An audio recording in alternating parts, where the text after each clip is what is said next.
He's fast, though. Yeah, that's what I'm going to base my things off of, like 40 yards. Say about a 4.6. That's a safe bet. 30 seconds.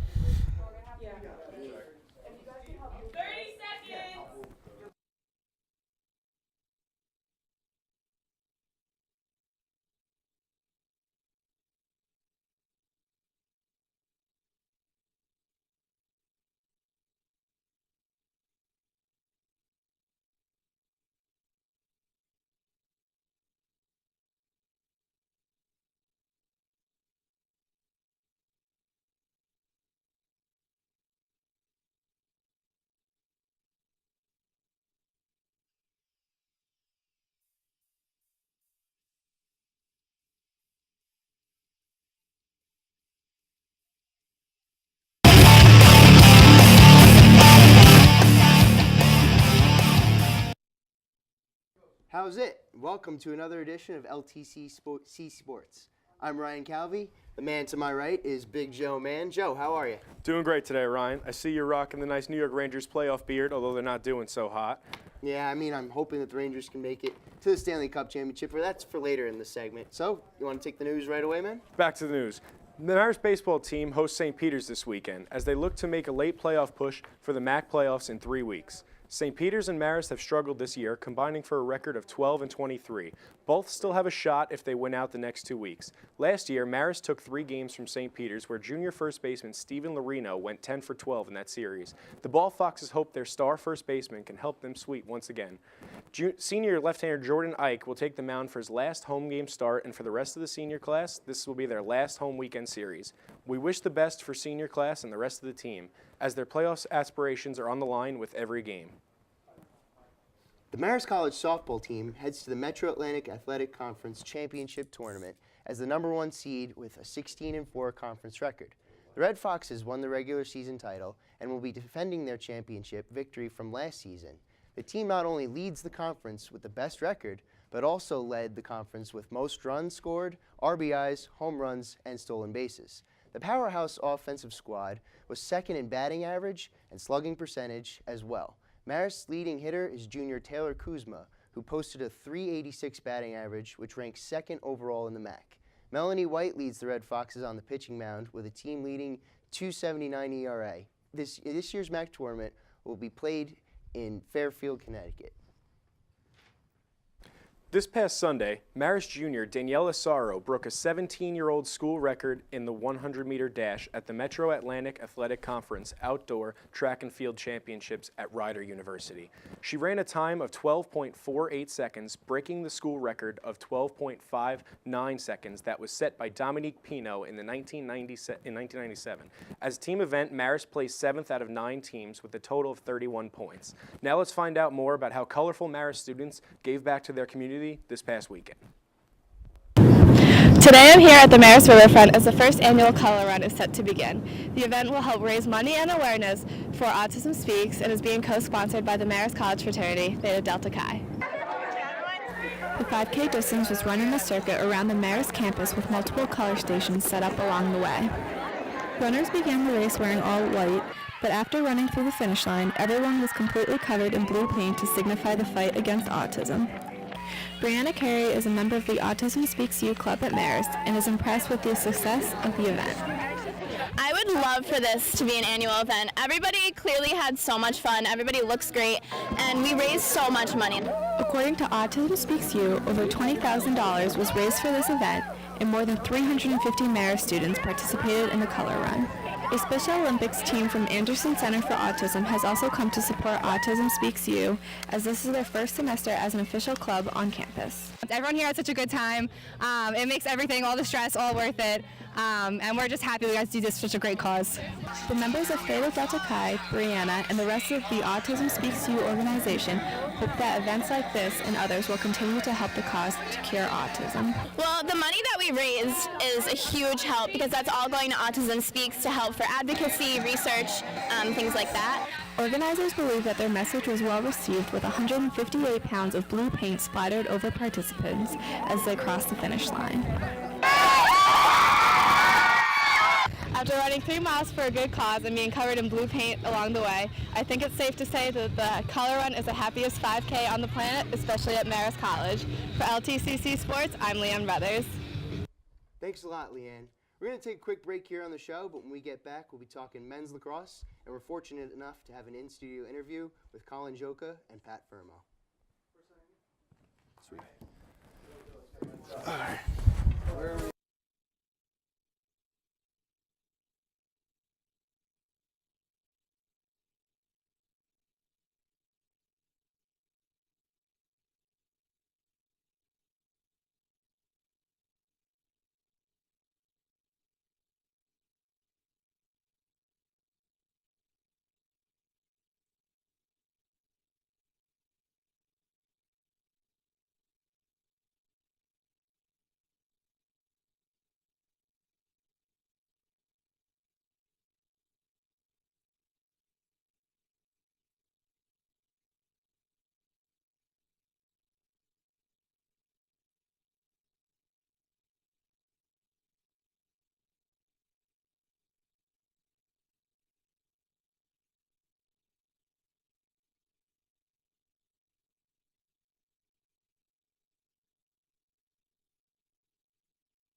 Yeah, no, I told him to wear shorts. I thought we were going to be at the table.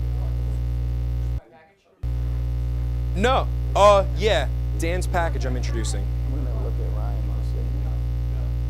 Yeah, don't even look. Now let's take a look over at Dan Cohen with the Marist men's lacrosse package. Battle of Broadway between Siena and Marist, Saturday morning at 11 a.m. Obviously meant a lot to get here. We haven't been to the championship since 2005. We've been in the semis an awful lot of times. For the team to make that leap and to get us here to play on Saturday was obviously a big one. After defeating Detroit Thursday 11-9 and scoring 4 goals in the last 5 minutes, Marist struggled against Siena.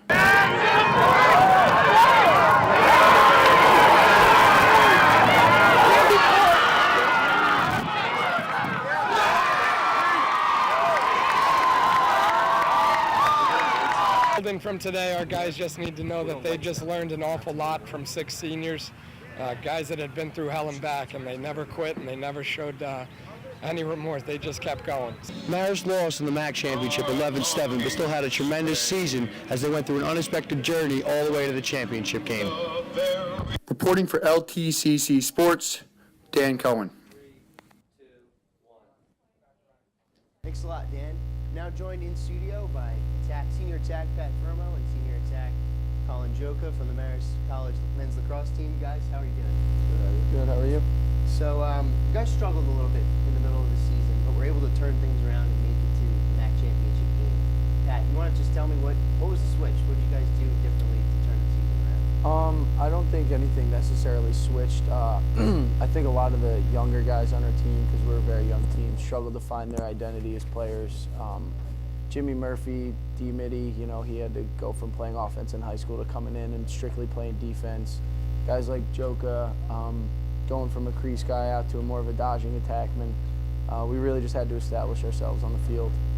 And Colin, you lost so much offensively last year with losing graduates like Connor Rice, Jack Doherty. Guys stepped up this year, yourself, Mike Begley, Drew Neesmith, J.D. Record. What do you have to say? What was it like, making that transition? I think this year was more importantly finding each person's individual role on the team and where they fit best and how they could best influence a team to win. And I think as the year went on, each person did step up into their role, and we did find those clicks that made us win games and get us to the MAC playoffs. When you talk about the MAC playoffs, you guys fell behind early in the semifinal game against Detroit. You came back for what was a thrilling victory. What adjustments were made at halftime, and what motivated you guys to make that comeback? Well, The motivation obviously was plenty, playing for the Coombs family, trying to get to the championship, which no one on this current team had done before this year. Nothing necessarily changed at halftime. We were getting the good looks we wanted. Their goalie was making a bunch of good saves, but we knew if we just kept fighting, kept doing what our coaches told us, we would find success and start hitting the back of the net more, and that's just what we did. And you mentioned Eddie. Colin, this would have been Eddie Coombs' senior season. As we all know, unfortunately, Eddie passed away in a tragic car accident 4 years ago. Pat talked about the motivation, but what will Eddie's legacy be moving forward? He's always going to be in our minds as we play. Our coach talks about him a lot and likes to tell us how he played and likes to get us to try and not be as he was, but play with that mental toughness, that heart he had, and really tries to embody that in our team's standards, which I think as his legacy goes on, it will always be there. So his legacy will always be there, and you guys were able to make it to the MAC championship game this year. So how would you rate the season as a whole? I would rate the season as a whole as like a 9-ish, because we did struggle in the beginning, and a lot of people really had doubted us from the start, but we clicked at the right time, and a lot of people didn't expect us to make it to the playoffs in itself, and we proved them wrong by making it past the first round, which hasn't been done in a couple of years, like about 5. So I think it's an overall great success for us. And you guys are both on the offensive side of the ball. You had a new offensive coordinator this year, Coach Mike Gongas. Pat, how would you rate Coach Mike's overall performance this year in his first year? Coach Gongas, he's great. He did a great job with us. From day one, you knew that he could be a cool guy, but totally meant business when it came to practice. He set up a system that allowed us to have a lot of success. All right, guys, thank you very much for joining us. I'm going to take a quick break here on LTCC Sports. When we get back, we'll be previewing tonight's NFL draft. Awesome. Thank you. There you go, bro. Yeah, you like see my shorts in the end. You can see them a little bit. They look like red pants. Because you can't see that they're shorts. About that.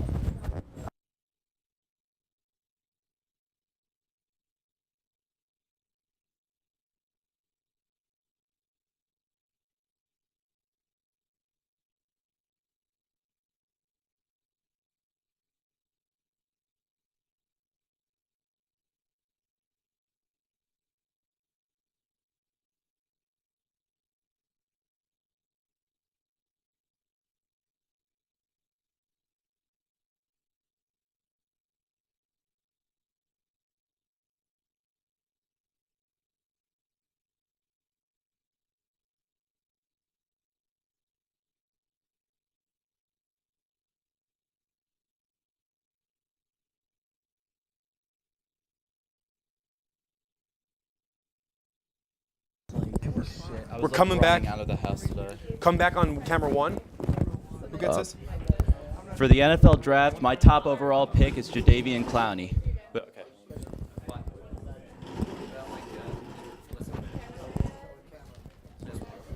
Camera 1. I mean,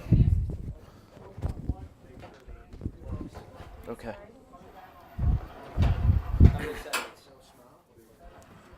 Nice. Okay. Are we on time? Are we stretching this, or? 17 seconds over. Oh, okay. Okay, so we're gonna have to cut this. Oh, okay. Oh, okay, Yep. perfect. Okay. Countdown, anyone? Gabe ties 10, 9, 8, 7, 6, 5, 3, 2, 1. Welcome back. The NFL draft begins in a couple of hours, and if you tuned in over the last few weeks, we have covered some of the most talented athletes in this year's class. From Clowney to Manziel, this year's draft is filled with skilled players. First round coverage will start tonight at 8 p.m., while the following rounds will be covered on Friday and Saturday. We don't need Mel Kiper and Todd McShay to give you an inside look at the NFL draft, but we do have Gabe Sloan. Gabe, how are you? I'm excited. I mean, this is what we're waiting for. This is the draft. The college players finally become NFL pros, and it's a very exciting time. Who do you like as your top 5 draft picks go in tonight's draft? Well, for me, if you have to start, it has to be Jadeveon Clowney, like you said. Jadeveon Clowney is a 6'6", 266-pound genetic freak. The guy ran a 4.53 in the 40-yard dash, which is the fastest among the defensive ends. He's also a very versatile guy that has a high motor, and this was evidenced by his seasons back from 2012 and 2013. If there was any risk, I would say it's the fact that he was injury prone this past year, but that didn't really affect him because due to the fact that he ran so well and he was so impressive during the scouting combine. If you were to ask me my second one, it would probably have to be Sammy Watkins. Sammy Watkins is a versatile player who can make plays all over the field. He's a good kick returner. He can be a split end. He can be the wide receiver. He can also even be running back, depending on if you were to do end arounds or something like that. I say if you give him the right type of offense, he could definitely become a huge star in the NFL. To me, he has Julio Jones type of playmaking abilities. And for me, I could see him possibly going to a team that needs it, possibly like the Jacksonville Jaguars, or maybe the Cleveland Browns, or even the St. Louis Rams. For after that, my third top pick would have to be Khalil Mack. He started as a redshirt freshman, so he didn't have any time on the playing field. But in 2010, he quickly became starter, and soon after that, he became an All-American in 2013. And he also currently holds the NCAA record for most forced fumbles in the history. He is also a hybrid player and a very underrated one as well. And I could see him going to Jacksonville or Cleveland also. All right, that's all we can cover for now. Stay tuned tonight for the NFL Draft at 8 p.m. And coming up next, if you like slam dunks and hat tricks, stay tuned for updates on the NBA and NHL playoffs.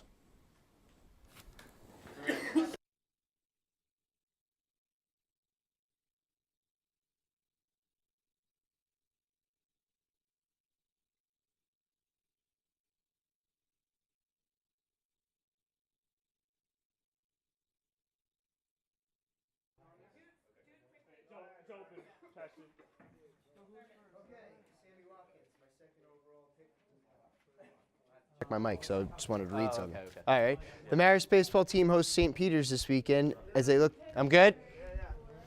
All right. Hand my mic to someone, or? No, they took it already. All right. I need Oh, wait, you have it, Joe? Oh, yeah, give your mic to. Mike? Yeah, give it to me.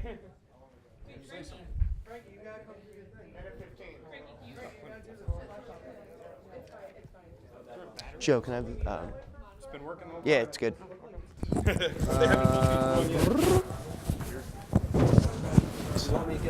So wait, Leanne, am I introducing Thurman? So it'll be on this camera, right? Which mic is this? Is this Joe's? Now I'm going to kick it over to Thurman Reed to give us an update on the NBA playoffs. Yeah, to me. Yeah, for hockey. Got it. Mic check, mic check, mic check, mic check, mic check. How do I sound? How do I sound? Mic check, mic check. Mic check, mic check, mic check. I'm speaking, I'm speaking. Mic check, mic check. Nope, nothing. Excellent. All right, no problem. So we start with the San Antonio clip. All right. Put it on your. Mic check, mic check.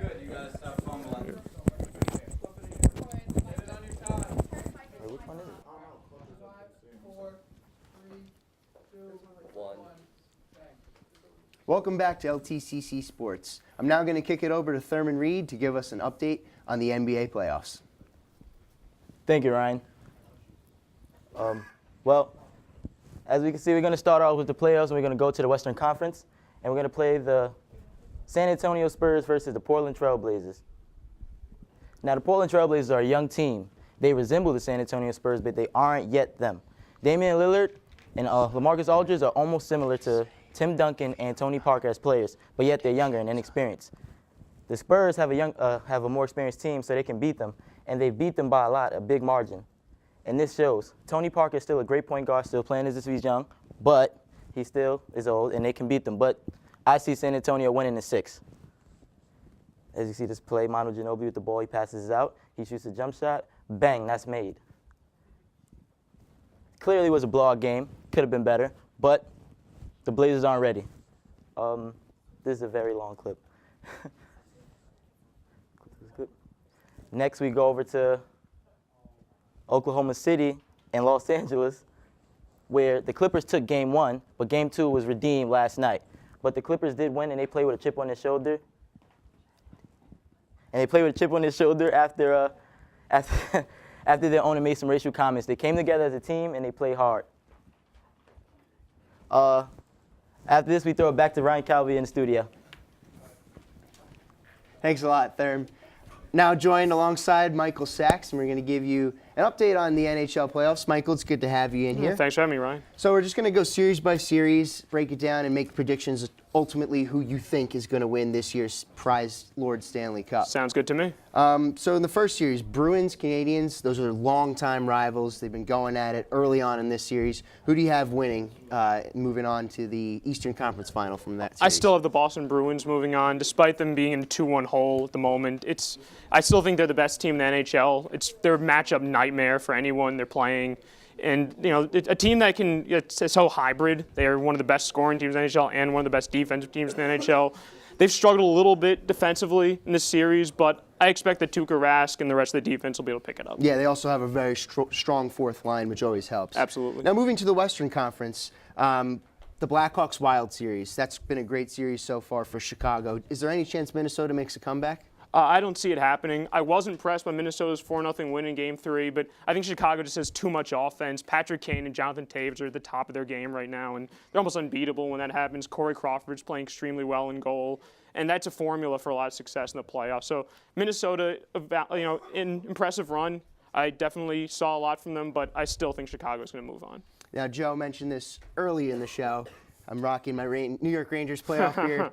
Unfortunately, the Blue Shirts aren't looking so good right now, especially on the power play. Is there any chance they come back and defeat Pittsburgh in 3 straight games and move on to the I think you're going to have to shave Ryan very soon. It's not looking good. 3 of 44 on the power play, and it's not just power plays not scoring at all. You know, absolutely no offense. He can't win a cup that way. And, you know, I think they were just a little bit overmatched by Pittsburgh, and I'm a little surprised. I thought they were going to be a little more competitive. Now shifting back to the Western Conference, the LA Kings, who came back from down 3-0 to the Sharks in the first round, now all of a sudden are up 2-0 against Anaheim in the second round. Do you think that they can move on to another Western Conference final, or will Anaheim come back? I think not only will they move on to another Western Conference final, I think they're going to win it all this season. And a few reasons why. I mean, when I assess a team, I think that's going to be successful in the playoffs, I look at a few things. One of them is the penalty kill. Another one is how they do in close games and 1-goal games. Another one is how that goalie's playing. And if you look at all three number by number, the last 6 games, those are the 6 games they've won in a row after losing the first 3. 25 of 27 penalties they've killed off. Very impressive. Jonathan Quick, 1.33 goals against average, only 8 goals allowed in those 6 games, and 96.5% save percentage. Incredibly impressive, top of his game. And they're only 1-1 in 1-goal games, but if you look at 4 out of those 6 games they've played have either been tied or a 1-goal difference going to the third period. So they know how to close games out. And they've also scored 10, in those 6 games, 10 third-period goals, which is tops among any of the teams still in the field. So I think that's just all a formula. A team that knows how to win, knows how to play with a lead, and knows how to play with the lead late when in close games. Always a formula for success. And, you know, they're also getting solid production out of former New York Ranger Marian Gaborik, who's really turned it on in this postseason. We saw him score the game-tying and game-winning goals in Game 2, and then a big goal in Game 3 the other night. But let me ask you this. Who will the Kings, now you picked the Penguins and Bruins to advance, who do you think the Kings will play in the Stanley Cup final as you have them winning it? I still have Boston winning it all, or going to the Stanley Cup finals. I think that Pittsburgh, impressive run, but Boston, I think, is just going to overmatch them. What it comes down to is both are about equal talent-wise, I believe, but I think Boston has a little more resilience. And as you said, that fourth line, they definitely have the advantage there over Pittsburgh. And so I think ultimately it's going to be Boston-LA with an LA win. All right, Michael. Well, thank you for giving us an NHL update. Anytime. Thank Thurman for his NBA update. We're going to take another short break here on LTCC Sports, but we have a special bloopers edition when we get back. Stay tuned, folks.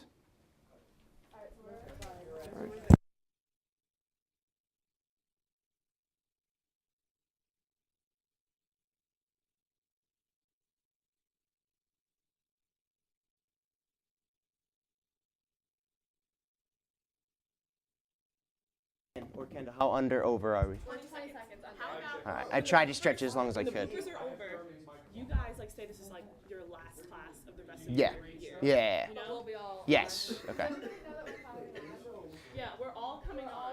Why did you leave the mic? While the bloopers are playing, we're all going to be on. And we're all gonna I'm going to run the switcher for that. Wait, that's a great question.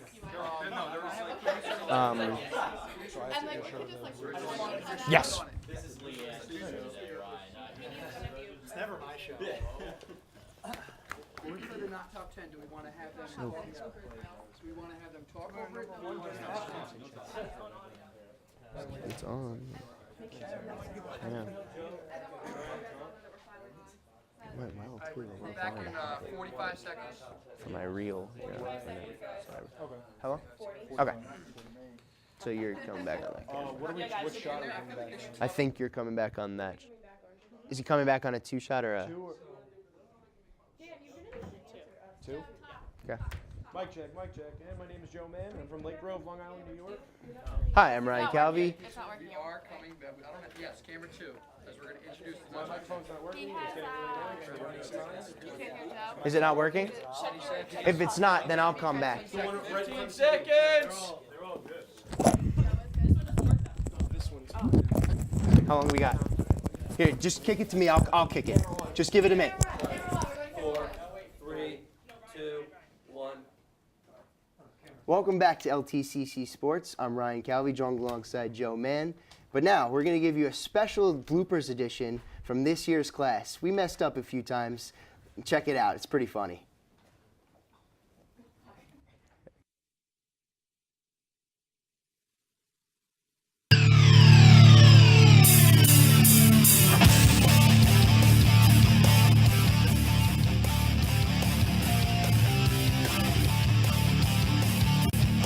Take a look at their schedule right now. They have 7 games remaining, 4 against Quality Farms, including the biggest one of all. April 13th, Sunday, Saturday. The Canucks beat Stars. Lyman is expected to be released by the Miami Dolphins sometime in the near future. New York Knicks point guard Raymond Felton posted bail $25,000 last week. Baseball season approaches. Kendall is going to give us a little reality to go with that fantasy. Thanks, guys. As opening day soon approaches, I caught up with some local Marist students and asked about their fantasy baseball leagues, teams, and their top picks. Number 6, we have Jonathan Quick, the goalie from the winner of Conn Smythe a couple years ago with the Los Angeles Kings. He's going to come out and he's going to make a long shot to the opposite side of the goal and score with just 0.1 seconds, as you see in the replay. He shoots it so quick because his name is Jonathan Quick. His name's actually Mike Smith, Dan, but close enough. Phoenix Suns Phoenix Coyotes. Here's a clip from the Red Fox Network with an inside look of the tournament.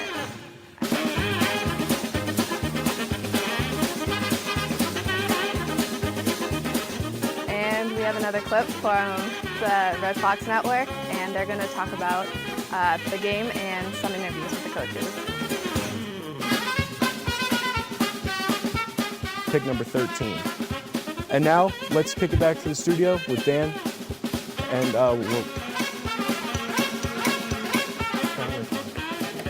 And truly athletic.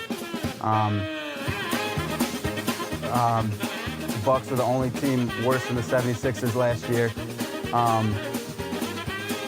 And hopefully helps them. Now back to you guys. Thanks. It's teams prepared to go dancing. LTC Sports is here to give you insight on teams that, you know,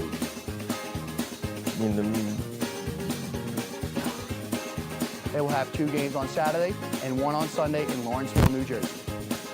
After rehabilitating his ailing back to get ready for the Masters and make a run at the gold jacket. Leanne Brothers, and this is my co-anchor, Teron Whitfield. Thanks for turning in today, and stay foxy. We also want to wish a happy birthday to our producer, Matt Kelly. Happy birthday, Matt. We hope you have a great day, and we hope that the show played out well enough for you, up to your standards. Thank you. Stay foxy. Stay foxy, Marist. Well, that's all we have for today. For everyone here at LTCC Sports, thank you for joining us. I'm Dan Cohen, and that is Kendall Burke.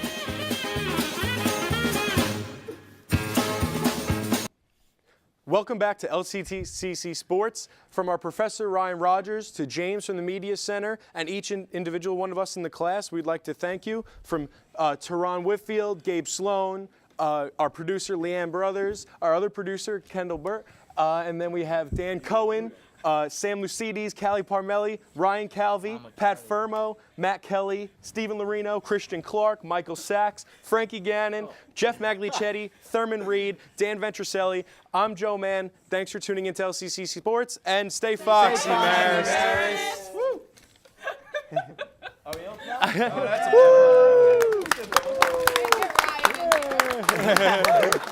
on in, Roger. Come on, Ryan. I was that quick. Hey!